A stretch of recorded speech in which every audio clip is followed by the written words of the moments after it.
Flight attendant refuses to serve black man, then finds out he's her new manager. In the pristine first-class cabin of a transatlantic flight, a single moment of prejudice was about to change everything. When Emma Blackwood, a perfectionist flight attendant, chose to dismiss a quietly dignified passenger based on appearances alone, she had no idea she was about to face the biggest wake-up call of her career. What happens when your carefully constructed world of assumptions comes crashing down at 35,000 feet? Let's stick around to find out. But before we dive into the story, comment below where you're watching from today. If you enjoy this tale, don't forget to subscribe. Emma Blackwood stood before her bedroom mirror, meticulously adjusting her crisp airline uniform. At 28, she had mastered the art of presenting herself with impeccable precision. Every hair was perfectly in place, her makeup flawless, and her posture exemplary. This wasn't just a job for her. It was her ticket to the life she had always dreamed of. Growing up in a middle-class family in suburban London, Emma had always yearned for more.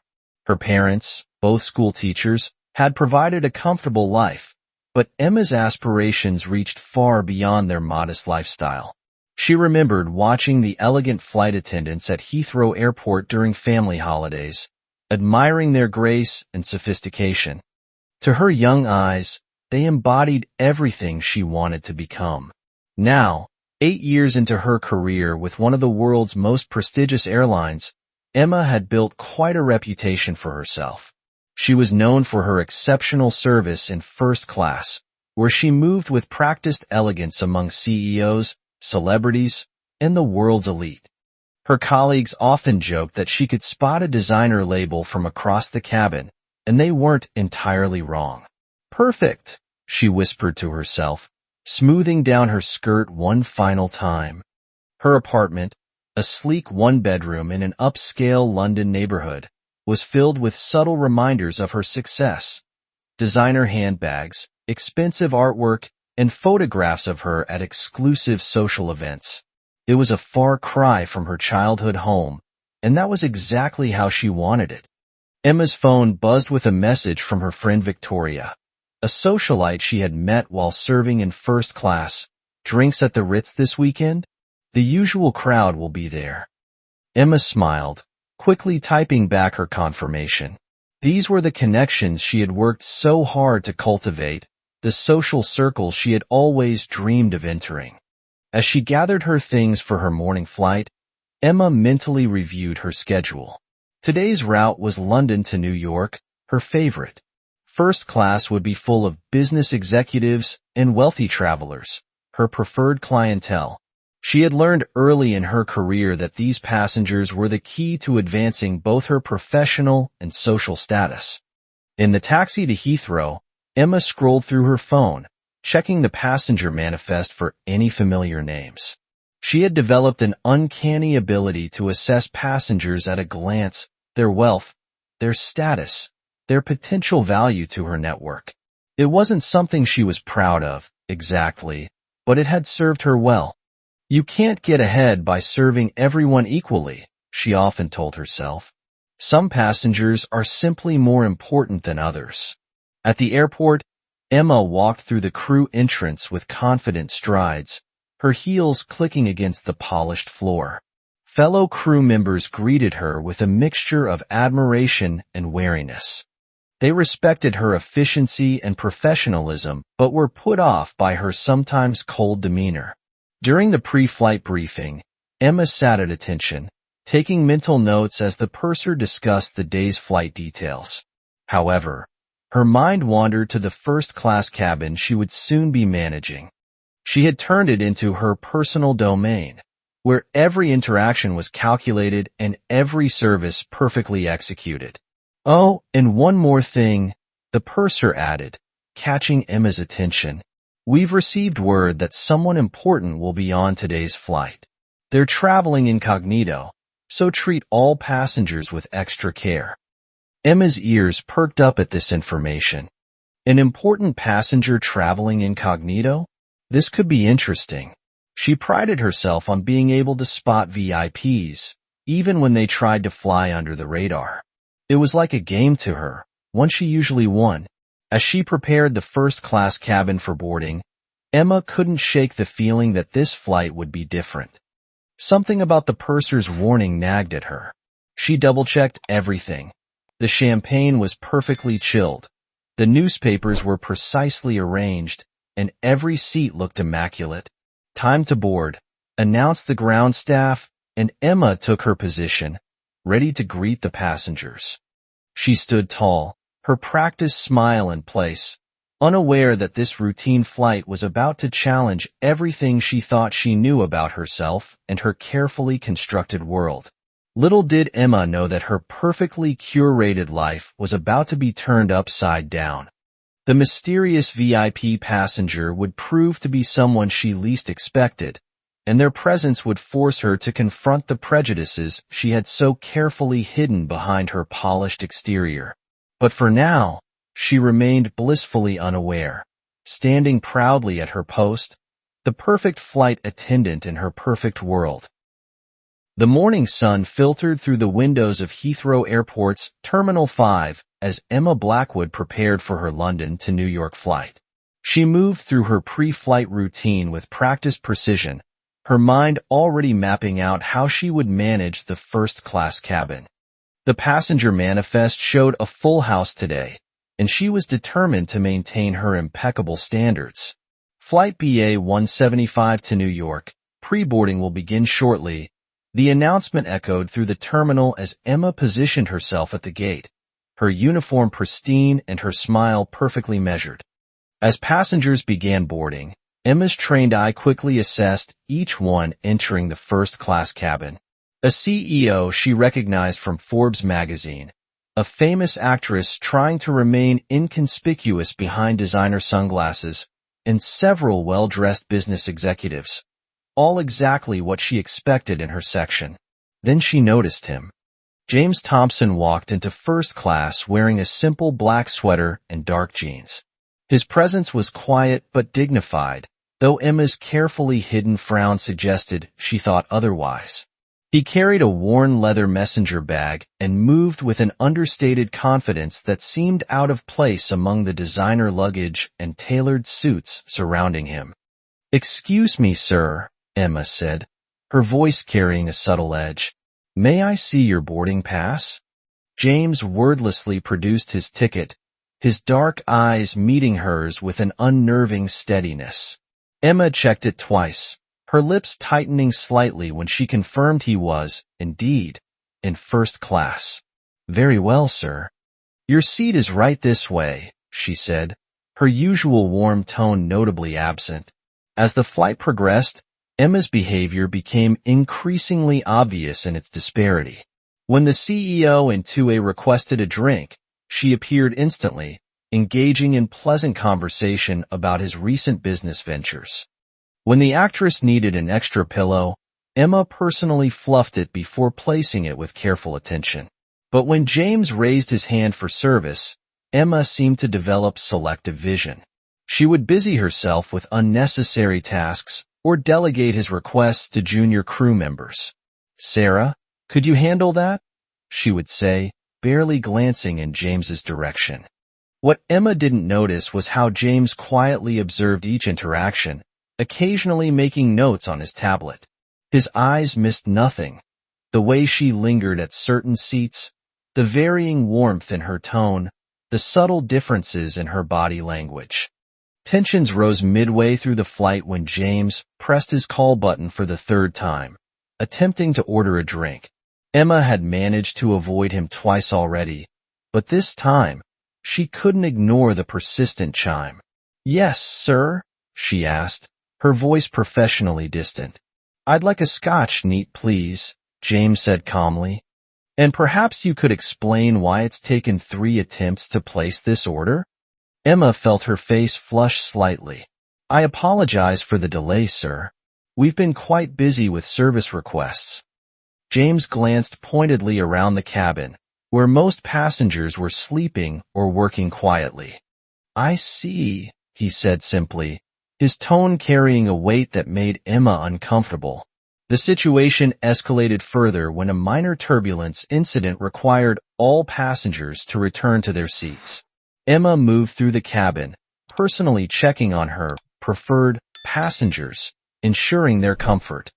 When she reached James's row, she merely called out a generic, "Please fasten your seatbelt," without stopping. James watched this display with increasing interest, his tablet now filled with detailed observations. Every dismissive gesture, every avoided interaction, every instance of preferential treatment was meticulously documented. As the flight approached New York, Emma began her final service rounds, distributing landing cards and offering assistance with customs forms.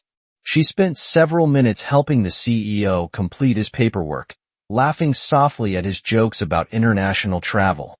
When she reached James's seat, she merely dropped the form on his tray table without a word. James looked up, meeting her eyes with that same steady gaze that had unsettled her earlier. "Thank you, Miss Blackwood," he said, emphasizing her name as he read it from her badge. "I appreciate your consistent service throughout this flight." Something in his tone made Emma pause. There was an authority in his voice that hadn't been there before, a subtle hint that made her wonder if she had miscalculated somehow. But she quickly dismissed the thought, moving on to assist other passengers. As the plane began its descent into JFK, Emma couldn't shake a growing sense of unease. James had spent most of the flight working quietly on his tablet, occasionally glancing up to observe the cabin activity. His calm demeanor and watchful eyes suggested someone used to paying attention to details, someone who noticed things others might miss. The landing was smooth, and as passengers began gathering their belongings, Emma resumed her position near the exit, ready to bid farewell to her first-class travelers. She smiled warmly at the CEO, wished the actress a pleasant stay in New York, and exchanged pleasantries with the other business executives. When James approached the exit, he paused briefly. "Miss Blackwood," he said, his voice carrying a note of authority that made her spine stiffen. "I look forward to discussing this flight's service standards in tomorrow's staff meeting." Emma's perfectly maintained composure cracked for just a moment. "I'm sorry, sir," she managed, her voice barely steady. "Oh, didn't anyone mention?" James replied, reaching into his bag and producing a business card.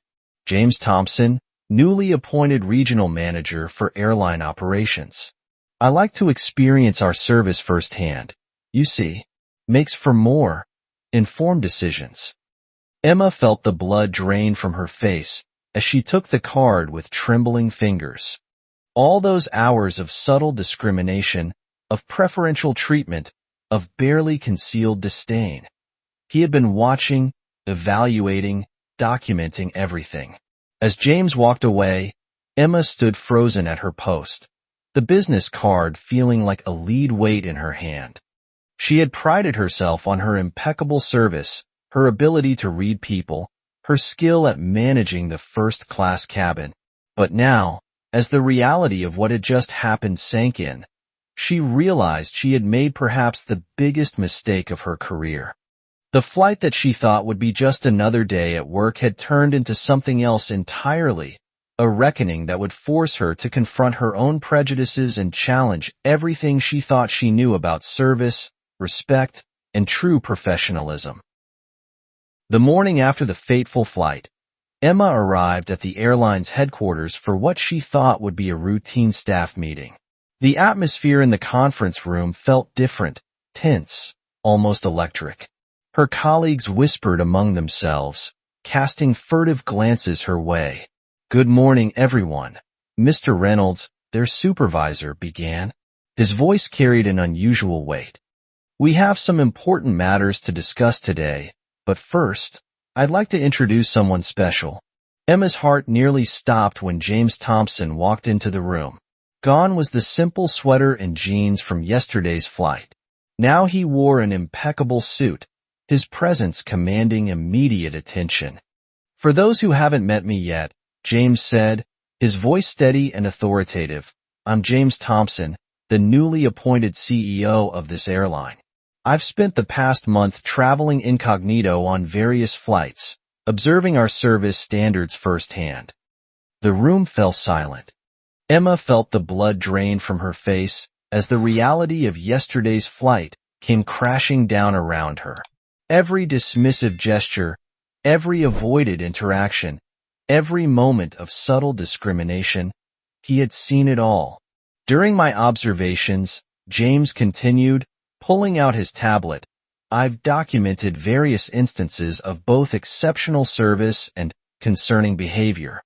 His eyes met Emma's, and she felt her chest tighten. Miss Blackwood, would you care to explain your actions on yesterday's flight? Emma's throat went dry. The room seemed to spin as James played video clips from the cabin cameras, showing her repeated instances of discriminatory behavior. Her colleagues watched in uncomfortable silence as the evidence mounted. Emma stammered, but no explanation came. James raised his hand, silencing her attempt at justification. 20 years ago, he began, his voice taking on a personal tone. I was a young executive at another airline. Despite my qualifications, despite my dedication, I was consistently overlooked, dismissed, and treated as less than my colleagues. Do you know why?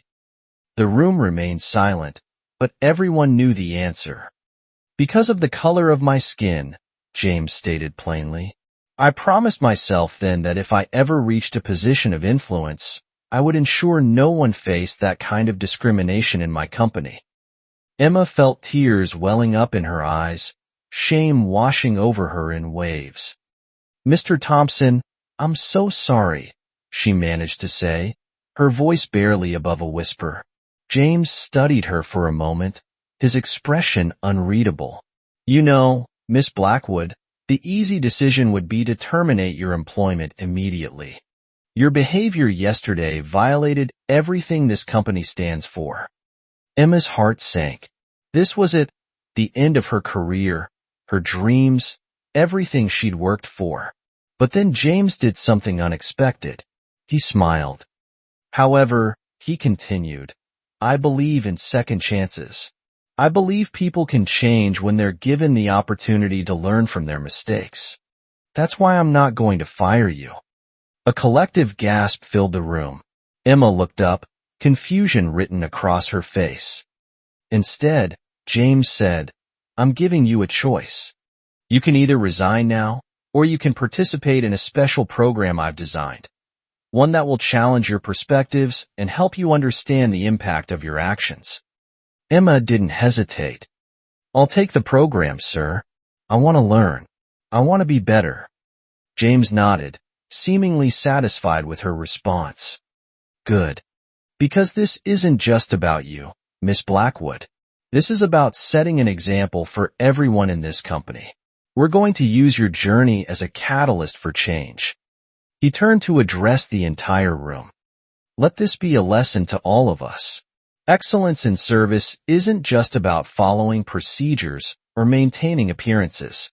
It's about treating every person, regardless of their appearance, background, or circumstances, with dignity and respect. As the meeting concluded, Emma remained in her seat, still processing everything that had happened. James approached her one last time. Miss Blackwood, he said softly, 20 years ago, someone gave me a chance to prove myself despite others' prejudices. Today, I'm extending that same opportunity to you. Don't waste it. Emma nodded, tears streaming down her face. I won't, sir. I promise. As she watched James leave the room, Emma knew her life would never be the same. This wasn't just about saving her job anymore. It was about becoming someone better, someone worthy of the second chance she'd been given. The revelation had shaken her to her core, but within that shock lay the seeds of transformation. Emma Blackwood's journey was just beginning, and she was determined to make every step count. A week after the revelatory meeting, Emma found herself standing outside Hope Harbor, a homeless shelter in East London. This was James's special program, 3 months of volunteer work while maintaining her flight duties. The elegant flight attendant looked distinctly out of place in her casual clothes, clutching her designer handbag like a shield. "Welcome to Hope Harbor," smiled Maria, the shelter's coordinator. "Mr. Thompson said you'd be joining us. We could really use the help in our kitchen today." Emma's first day was a shock to her system. Her manicured hands scrubbed pots, served meals, and cleaned tables. But it was the stories that truly began to crack her carefully constructed walls. "You're new here," said a voice behind her one afternoon. Emma turned to find a woman in worn but clean clothes, with familiar eyes that she couldn't quite place. "I'm Sarah Mitchell." Emma dropped the ladle she was holding. "Sarah? From British Airways' 2015 crew?" Sarah nodded, a sad smile playing on her lips. "Life can change quickly, Emma. One medical emergency, a few missed mortgage payments, and here I am." The former first-class flight attendant who had once shared the skies with Emma was now relying on the shelter for meals. This encounter shook Emma to her core. That night, she couldn't sleep, thinking about how she had judged people based on their appearances, never considering their stories. As weeks passed, Emma's perspective began to shift. She met a former CEO who lost everything in the 2008 financial crisis, but maintained his dignity and helped others with financial advice. She listened to stories of immigrants who had been doctors and engineers in their home countries, now struggling to rebuild their lives. One day, while helping a teenage girl with her homework, Emma noticed something familiar about her. The girl, Lily, had the same determined look she'd seen in James's eyes. "My dad always says education is the key to everything," Lily mentioned casually. "He should know. He was homeless once too." Emma's interest peaked. "Your dad?" "Yeah, Mr. Thompson. He doesn't talk about it much, but before he got his big break in aviation, he lived in a shelter like this." The revelation hit Emma like a thunderbolt. James Thompson, the CEO of her company, had once been where these people were. His success story wasn't just about overcoming racial prejudice, it was about rising from rock bottom. Inspired by what she was learning, Emma began developing a program she called Wings of Hope.